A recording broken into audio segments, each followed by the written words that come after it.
Hi, my name is Madison. Welcome or welcome back to the Fleur Ange podcast.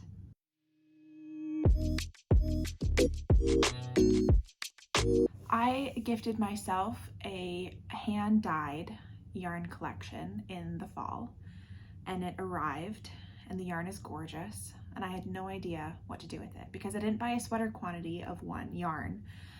I bought one of each color.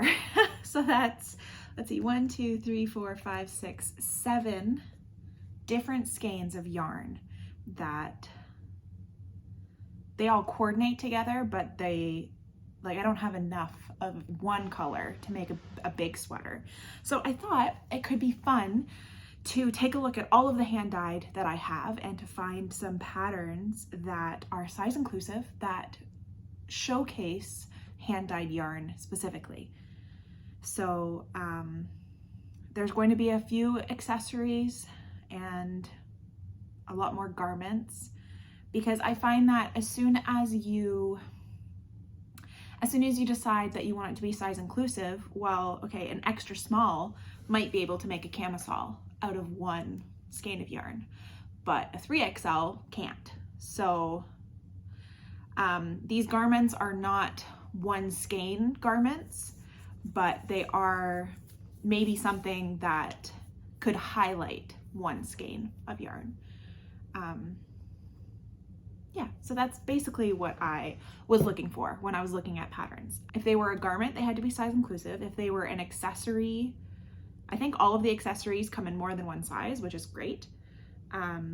But also if they design garments, I wanted to make sure that the garments they designed were size inclusive, because I know that there's some people that have accessory patterns, but their garment patterns are not size inclusive. So we're not going to talk about those accessories.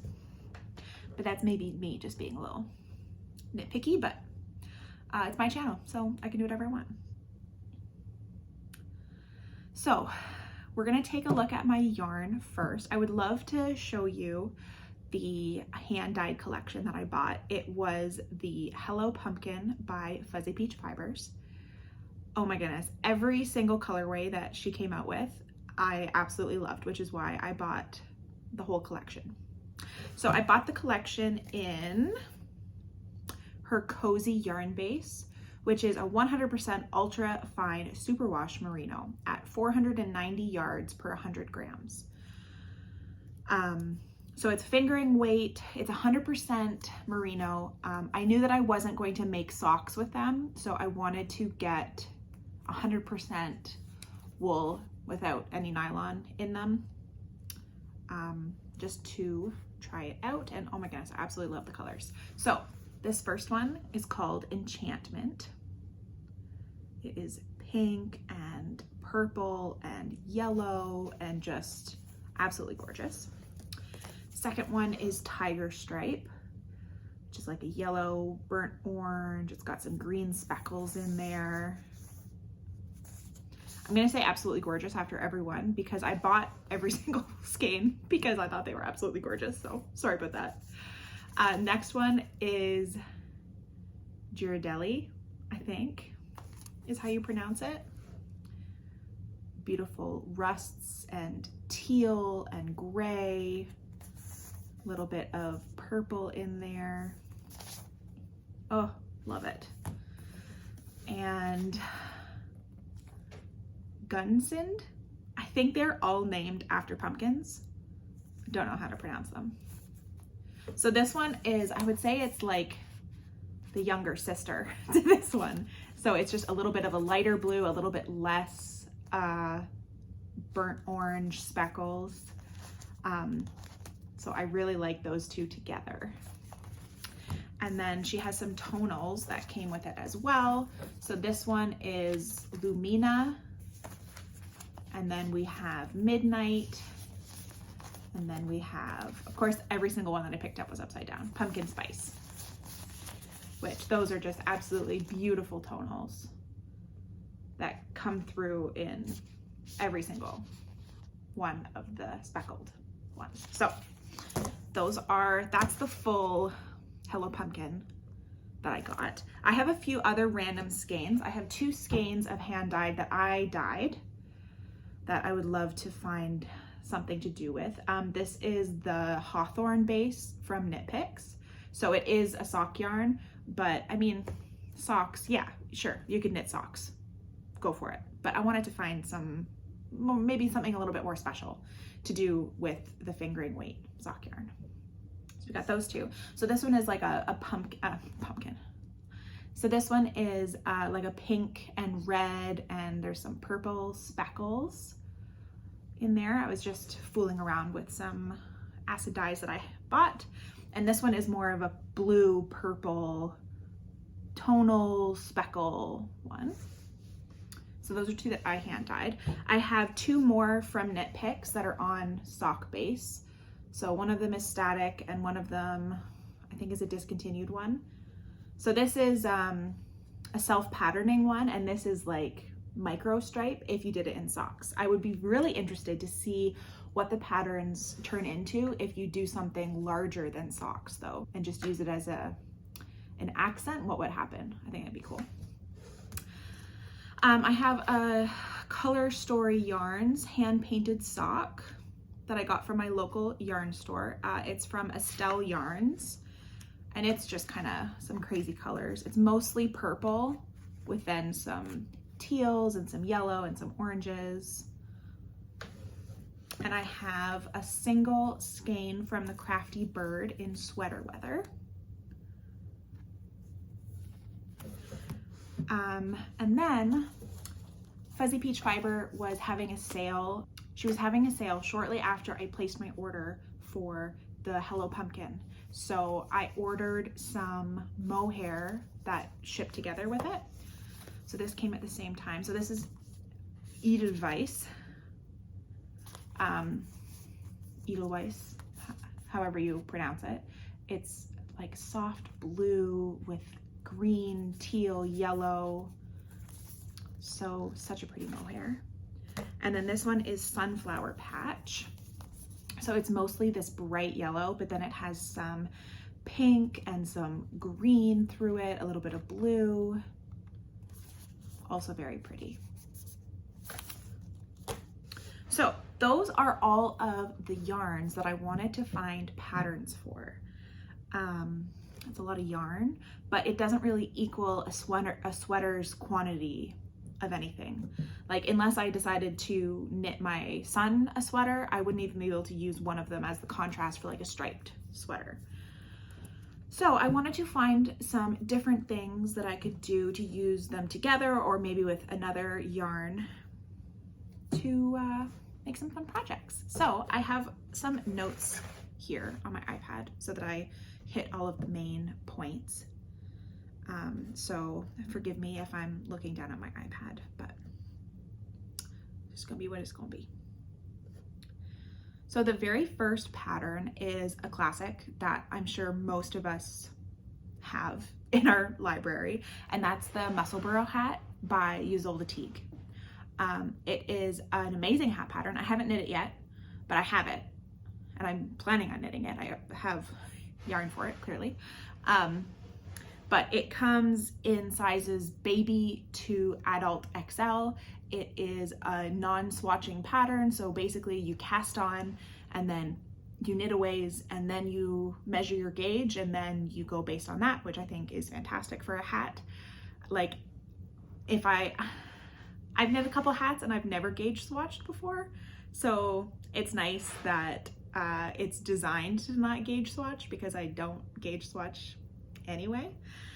The other thing that I like about this pattern is it was designed to use one skein of yarn. So you cast on at one end and you do increases, and then you knit a giant tube and then you decrease and cast off. So basically you just have to measure how much yarn it took to do all of the increases. And once you have that much left, you start doing the decreases. So it's a perfect opportunity to use exactly one skein of yarn. However, I don't want to do that. I was watching one of my favorite knitting podcasts is Stephanie from Edible Thoughts Makes. She has such a wonderful way describing all of the things that she's working on. I absolutely love her podcast. And she made, I think she maybe made it for her daughter. I can't totally remember, but I found the picture of it, so I'll put it up on the screen here, of a hat that she made. And it's basically 4 hats in one, because she did some striping, she did some color blocking, and depending on how you wear the hat and how you fold it and which direction you have it going, you get 4 different hats. And I just thought that that was the coolest thing ever. And that is the project that actually made me want to buy the Musselburgh hat, because in my mind, I'm like, okay, you're knitting a giant tube, like that's kind of boring. I'm not a huge fan of just stockinette in the round, but having the options to do so many different things with it was like, okay, now I can picture myself knitting this. Another person who knit this that I really, really liked the outcome was Natalie from Knitty Natty. She knit her husband a hat using this pattern, and she did it with a mini set, and then that mini set is like the inside. So like if you want to have it out, you can. If you want to have it on the inside, you can. If you flip up the brim, or if you don't flip up the brim.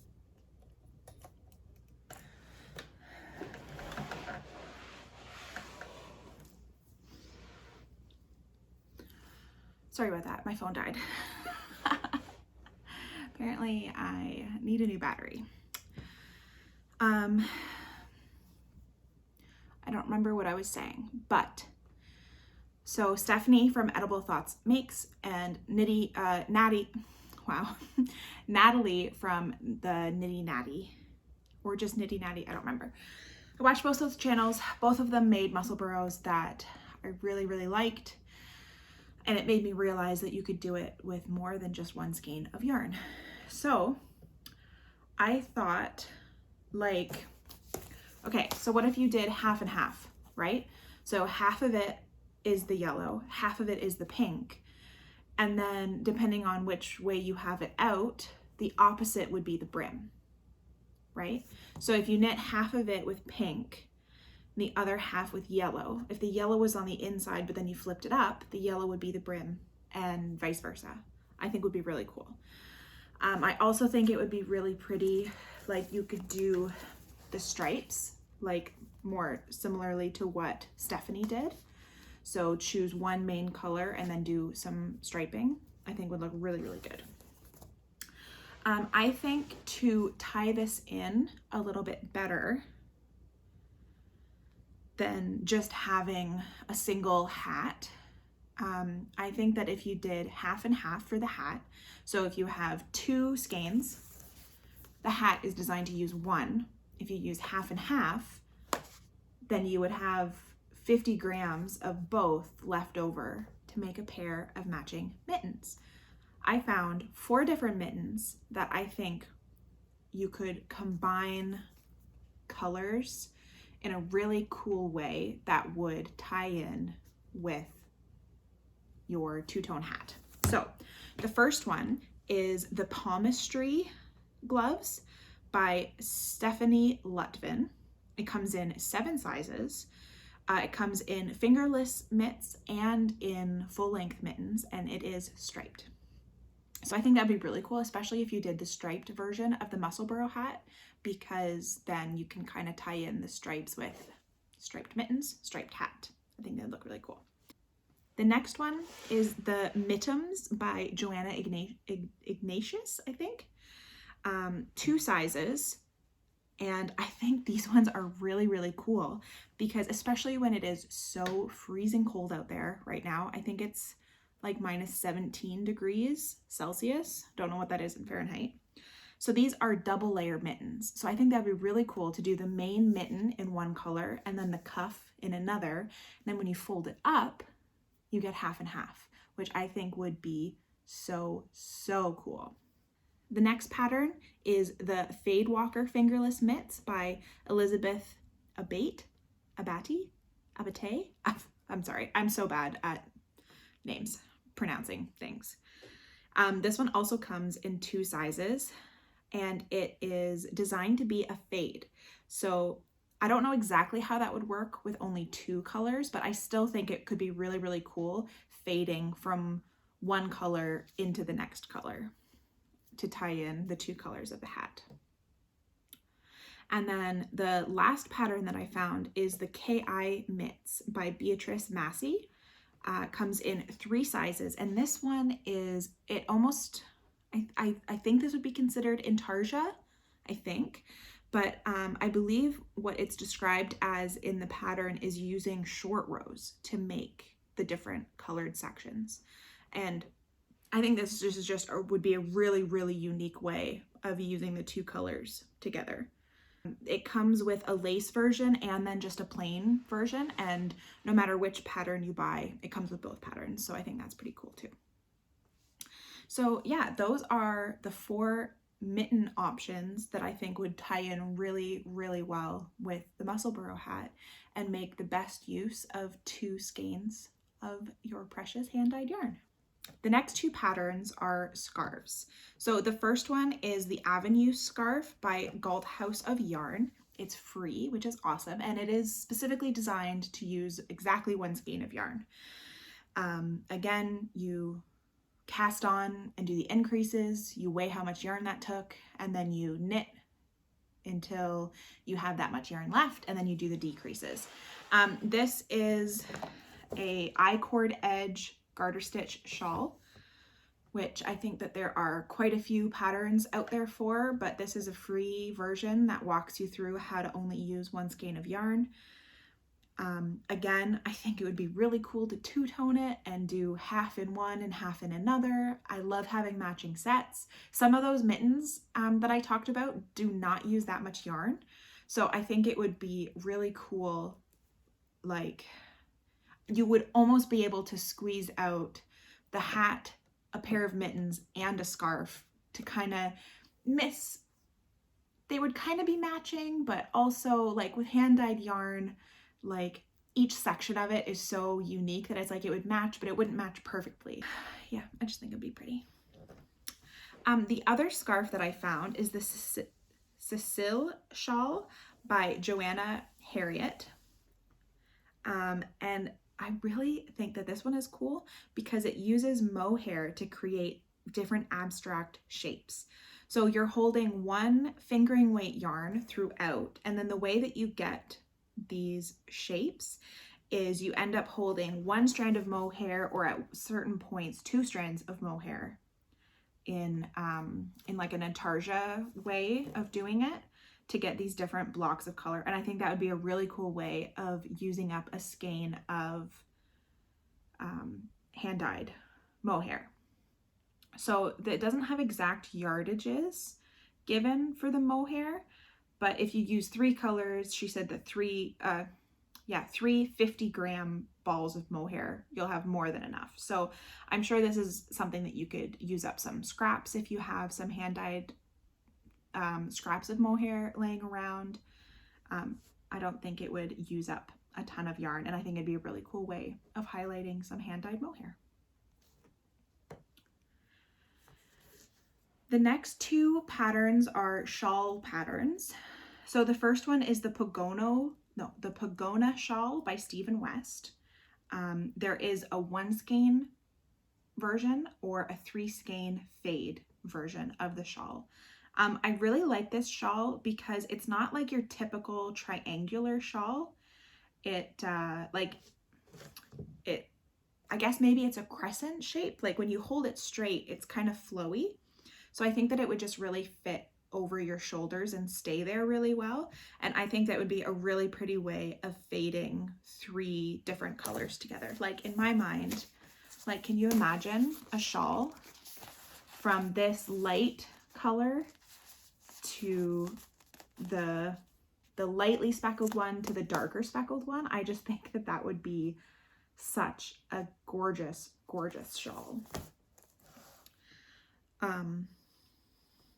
Or if you just have 1 skein, there's also the option for just doing the 1 color, which I think would be really cool too. The next shawl pattern is the Daft Days shawl by Rebecca Clow of the Cray Abate. I obviously can't do a pattern roundup without including one of her patterns. It is, I think she designed it for Advents, but the main color and the contrast color both use less than 400 meters. So you'd be able to get this whole shawl out of 2 skeins of yarn. Like, I feel bad because I'm only highlighting the fuzzy peach fiber ones, but like those are the only ones that match each other that I have. But like you could easily, you know, do like a plain main color and then do a contrasting color for the stripes, and it would only use 2 skeins all the way through, which I think is really cool. Because yeah, this one is 400 meters and this is 490 yards. What's yards to meters? I don't know. I'm Canadian, so I only know meters. I don't know yards. Anyway.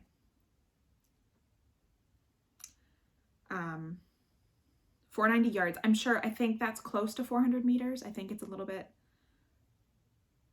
anyway, doesn't matter.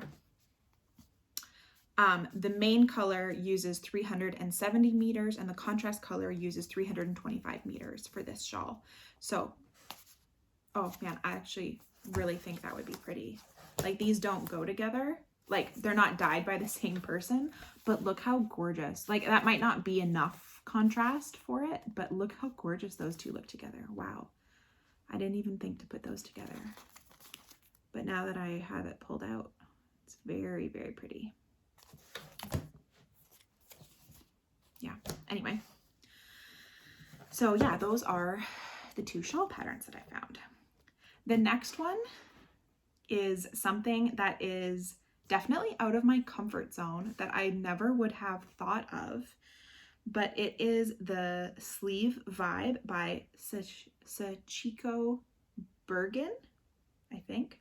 It comes in 9 sizes from an upper bust measurement of 32 inches to 64 inches with a recommended ease of minus an inch. So a negative ease of 1 inch up to positive ease of 4 inches. Math is hard for me today. I don't know what's going on with my brain. But I think this is a really cool way of using up a really interesting skein of yarn and then layering it over top of other things, over a dress or over a shirt or over a camisole or whatever. Like it's not as much knitting as a full sweater, but you still get to highlight that pop of just beautiful hand dyed.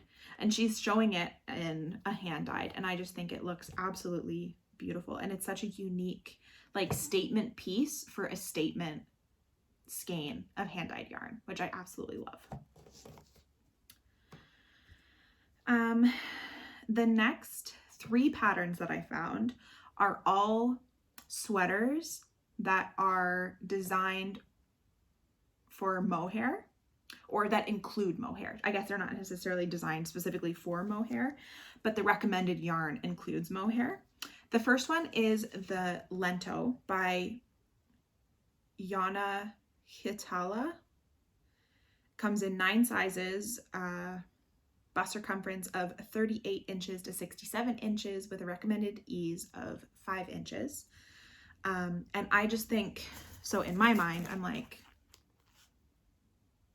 you can use a plain main color and then hold together your mohair. It's at a very large gauge, so your mohair is gonna go a long way. I think I did the math and I can almost squeeze out a full one out of 2 skeins of mohair, especially if I did like the 3/4 length sleeves and cropped it a little bit. But this one, it's definitely not a 1 skein, but I think that especially because you get so much yardage with mohair, I think that is a really cost-effective way of highlighting a beautiful hand-dyed mohair. So I think, I haven't decided which one, but I think that one of these sets is going to become a Lento sweater. Another thing that I found is I was watching one of Whitney's podcasts recently. She has Knitted by Whitney here on YouTube, and she did a Lento sweater, and she faded, I don't know if it was the mohair or if it was the fingering weight that she faded, but she used hand dyed, and she used a bunch of different colors and faded it throughout, and I thought that was absolutely beautiful as well. So if you have a couple skeins of mohair laying around or a couple skeins of hand dyed laying around, you can fade it together as well. So you don't have to buy a bunch of the same color. You can fade a bunch of different colors throughout, which I think just turned out absolutely beautiful. The next sweater is the Soufflé by Laura Penrose. It comes in 10 sizes with a bust circumference of 28 inches to 64 inches with a recommended ease of 2 to 4 inches. This one I think is absolutely gorgeous. So the yoke is done in 1 strand of mohair, and then the rest of it is done in 2 strands of mohair. And I think that even if you just did the yoke in the hand dyed and then did like a complementary color for the rest of it, I think that would be an absolutely gorgeous way of highlighting. It's like such a dainty looking top. It is just absolutely gorgeous with like that little bit of ruffle, or even if you didn't do the ruffle and you just did the 1 strand of a hand dyed mohair, I just think that it would be chef's kiss, beautiful. The next pattern is the Elton pullover by Joji Locatelli. Comes in 10 sizes ranging from 44 inches to 80 inches with a recommended ease of 16 inches. So that's a lot of ease, but it is a drop shoulder, and it looks like the body is oversized, but then the sleeves are a little bit more fitted. So you don't get like it doesn't just look like a too big sweater. The body is oversized, but you can make the sleeves more fitted to you. And this one uses stripes. So I think in her sample, she used the hand dyed fingering and then just a plain mohair, but you could do either or both. Like, I think it would be really cool if you got a hand dyed, like these are not the same color, but like if you did the hand dyed in the main color and then that same colorway in a mohair for the stripes, I think that that could look really, really cool. Because you get the same feel, you get the same vibe, but a different feel, because one of them is solid and one of them is more see-through with a halo. Like, dye picks up completely differently on 100% superwash merino than it does on a silk mohair. Like, even if you get the same colorway, they look similar but not identical. So I think that that would just be a really cool way of using that. Alrighty. Now I have a few t-shirts. The first one is the V-back tee by Jamie Hoffman. Comes in 19 sizes from 29 inches to 65 inches at the bust with a recommended 1.5 inch of ease. And it comes in 5 different formats. So it comes in 1 color, a 2 color, a 3 color, 4 color, and a 5 color fade. So I think that would be a really cool way of using up multiple different skeins. Like in this one, it goes from purple to pink to like lime to more green at the bottom. So I think that would be a really cool way of fading colors that maybe wouldn't seem like they go together, but once you do the fade, it just works.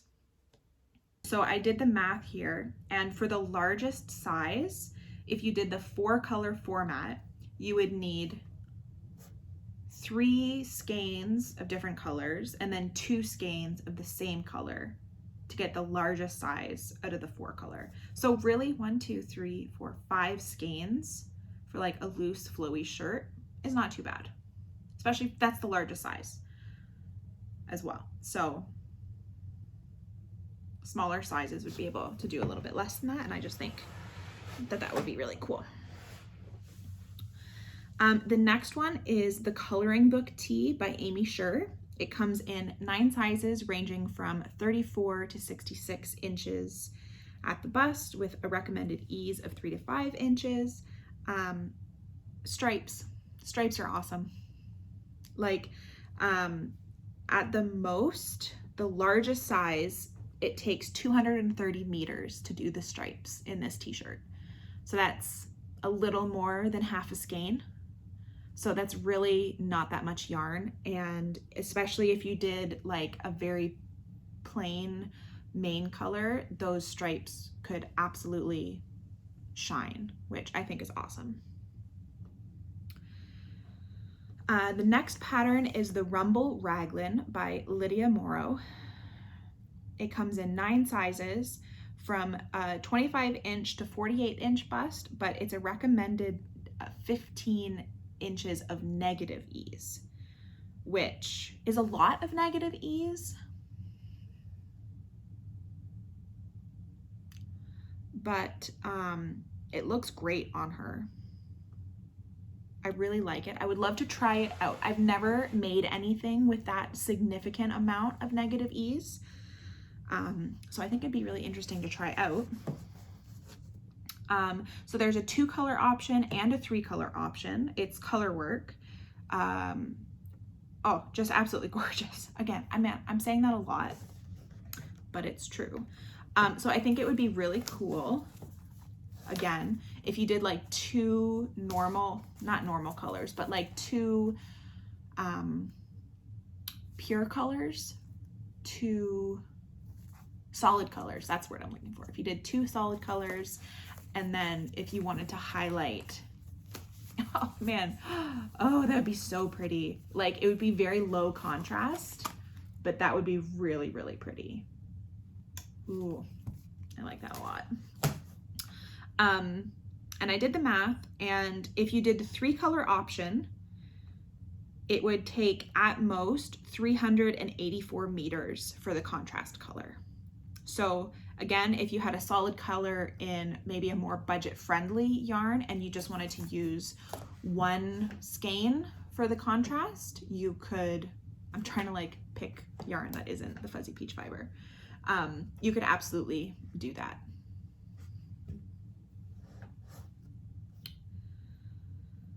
Okay, the next one is also by Lydia Morrow.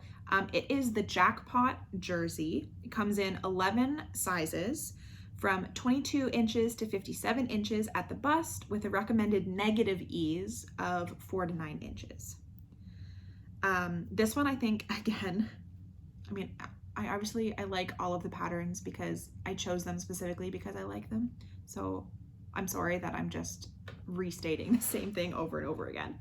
But I think it would be really cool if you did the jersey part of it, the contrast color, in a hand dyed. It's like you just get that big front panel pop of color. You're like, this is my hand dyed and I'm showing it off. I think it would be cool. It's at the front and the back. And again, for the largest size, you only need 371 meters, which is less than a skein of fingering weight yarn. The next 2 are versions of the same pattern. So it's the Moon Crush Pullover and the Moon Crush Tank. They're both by Jacqueline Cieslak.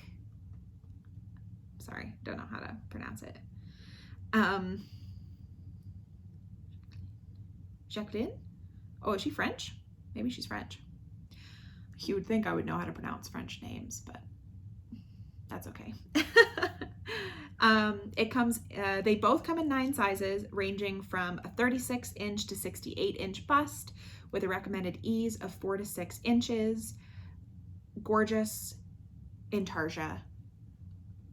Need I say more? It's basically like stripes, but fancier than stripes because they're kind of wavy and different.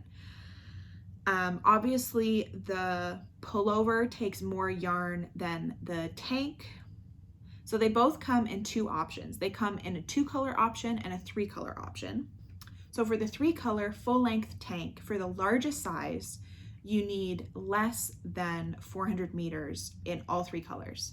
So you could absolutely do the 3-color tank in 3 skeins of yarn, which I think is fantastic. For the pullover, the 3-color cropped pullover, that contrasting color that goes down the front middle and back middle, you only need 295 meters for the cropped version. So again, less than 1 skein if you wanted to highlight one beautiful skein in your stash.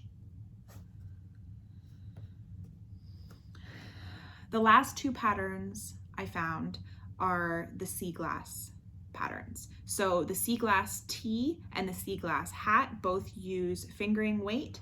The tee comes in 11 sizes ranging from 37 to 68 inches at the bust, with a recommended ease of 5 to 8 inches, and at the max you need 500 grams of fingering weight. So that is 5 skeins, but this is really designed to use up your scraps. So once you make all of these patterns and you have 20 grams left here, 10 grams left here, 5 grams left here, you could turn all of that into one of those like magic knot balls and then just knit this and have an amazing t-shirt at the end that uses up every last single piece of that precious hand dyed, because that stuff is expensive, like it is expensive to buy hand dyed yarn. I am going to use every single inch of what I have left. So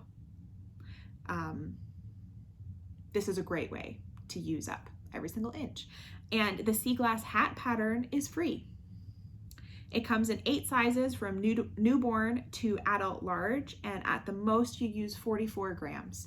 So like if you managed your yarn very, very well and you don't have a lot of scraps left over, but you have about 50 grams left, again, just make one of those magic knot balls, knit your newborn a hat, you're good to go.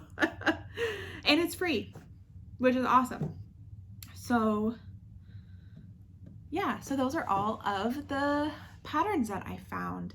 I don't have like a specific one that I want to cast on because I do have some projects on the go that I would like to finish up first. I have a few test knits that I'm going to focus on, but once I'm done the test knits that I've already agreed to, I'm gonna try to not do any more test knits and just focus on making some things with this beautiful yarn, because I find that often the test knits that call to me are ones that need a lot of the same yarn, and so I don't end up using my hand dyed for that really.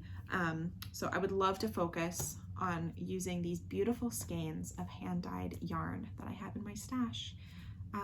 Hopefully maybe by like March or April I'll be able to focus on that.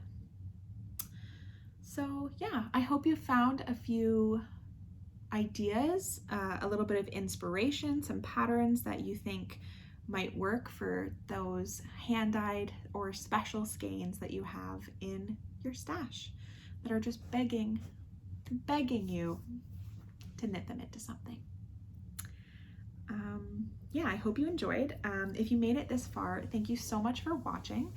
Don't forget to like and subscribe if you liked this video and you want to see more videos like this. I love doing pattern roundups. I'm hoping to do a podcast episode soon. I was gonna do one at the beginning of January, but December was just so crazy that I didn't have that much to share. So hopefully by the end of January, I have a little bit more done on some projects that I can share with you. So until then, I will see you guys later, and happy crafting.